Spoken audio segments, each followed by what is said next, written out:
On va vous faire une présentation du Trail de Bourbon. Le Trail de Bourbon fait 92 km. C'est une course qu'on dit rapide, mais finalement au bout du compte, c'est une course très technique et notamment avec beaucoup de descentes.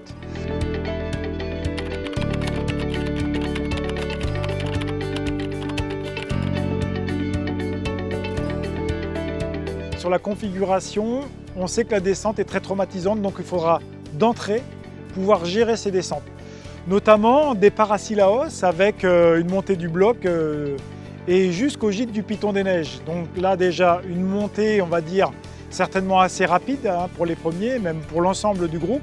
Ce qui suit après, c'est très technique puisque vous avez la descente du Cap Anglais et la descente en fait après jusqu'à Elbourg. Et vous avez aux environs de 13 km avec 2000 mètres de dénivelé négatif.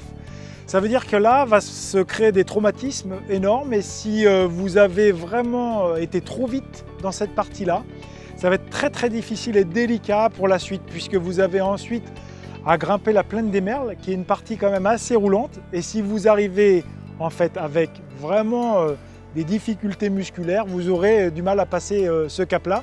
Et ensuite on va rejoindre Auraire par le sentier Scout où là on va se retrouver à peu près à mi-course.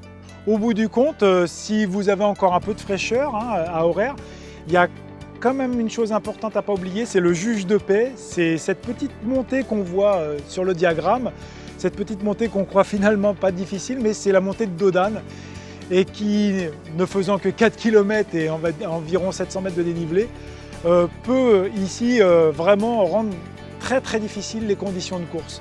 Après cette montée de Dodane, on va arriver à la Possession et finir aussi par ce sentier des Anglais qui certes a 1000 mètres de dénivelé dans l'ensemble positif et aussi négatif, mais qui finalement passe beaucoup mieux. Mais le Trail de Bourbon, en fait, la difficulté va être de gérer toutes ces descentes. La gestion de cette première partie, notamment sur la première descente de Cap Anglais jusqu'à Elbourg, sera vraiment déterminante pour l'ensemble de la course.